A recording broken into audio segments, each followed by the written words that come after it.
tanggal 13 Juni 2025, dunia kembali menahan napas. Sebuah serangan militer besar-besaran diluncurkan oleh Israel terhadap target strategis di Iran, termasuk fasilitas nuklir, markas militer, dan tokoh penting negara. Operasi yang dinamakan Rising Lion dimulai pada dini hari. Jet tempur Israel menembus wilayah udara Iran dan menghantam sejumlah target penting, fasilitas nuklir Natanz, pusat riset rudal balistik, hingga markas elit pasukan Garda Revolusi Iran atau IRGC. Serangan ini menewaskan beberapa tokoh besar Iran, termasuk Majen Hussein Salami, komandan IRGC, dan 2 ilmuwan nuklir yang diduga menjadi otak di balik program nuklir Iran. Menurut Perdana Menteri Israel, Benjamin Netanyahu, serangan ini adalah tindakan pencegahan. Ia menegaskan bahwa Iran hanya tinggal selangkah lagi dari memproduksi senjata nuklir. Jika kami tidak bertindak sekarang, maka mungkin tidak akan ada generasi berikutnya yang bisa bertindak nanti. Iran merespon dengan tegas. Ayatollah Ali Khamenei bersumpah akan melakukan pembalasan yang mengguncang dunia. Komandan IRGC menyatakan bahwa waktu pembalasan telah tiba.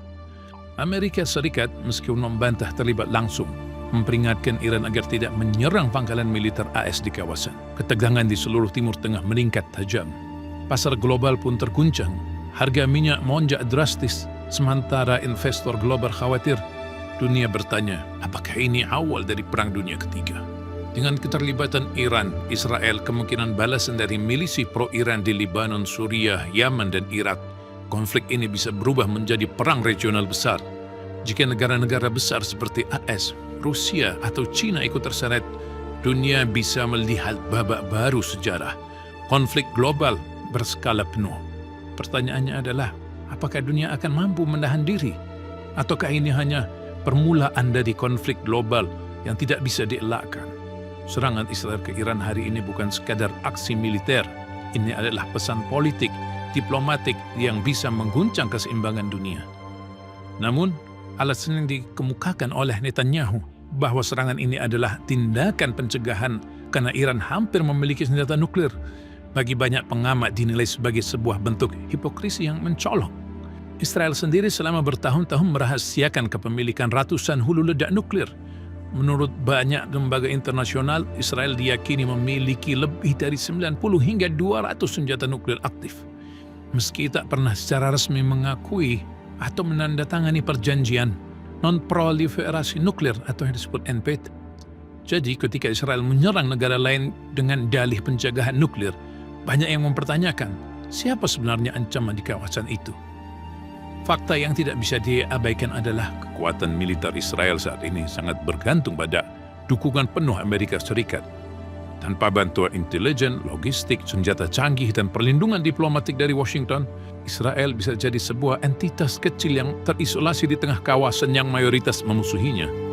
Dan jika suatu saat Amerika memutuskan untuk menarik dukungan militernya, Israel berisiko kehilangan kemampuan untuk membalas secara penuh terhadap musuh-musuhnya di kawasan. Sebagai contoh, kita bisa melihat bagaimana Israel menghadapi perlawanan sengit di kelompok Hizbullah di Lebanon pada tahun 2006. Meski memiliki keunggulan teknologi dan udara, Israel gagal menduduki Lebanon Selatan. Milisi-milisi Lebanon yang hanya bersenjata rudal-rudal darat dan jaringan terowongan bawah tanah berhasil menahan gempuran Israel selama lebih dari sebulan. Jika melawan Lebanon saja tidak mampu mendapatkan kemenangan penuh, bagaimana mungkin Israel bisa menghadapi kekuatan besar seperti Iran, yang memiliki rudal balistik jarak jauh, pasukan elit, dan aliansi dengan aktor-aktor militan di seluruh Timur Tengah? Serangan ini bukan hanya membangunkan singa yang sedang tidur, tapi mungkin juga melemparkan Israel ke jurang pertaruhan yang lebih besar dari kemampuannya sendiri. Ketika kamu menghancurkan jembatan diplomatik, menyerang tetanggamu, dan bergantung sepenuhnya pada sekutu yang bisa berubah arah kapan saja, apa yang tersisa ketika badai perang datang? Setujukah kamu bahwa Israel sedang berjudi di atas meja api? Apakah ini awal dari keruntuhan atau justru kemenangan diplomasi militer? Tulis pendapatmu di kolom komentar. Mari kita diskusikan bersama.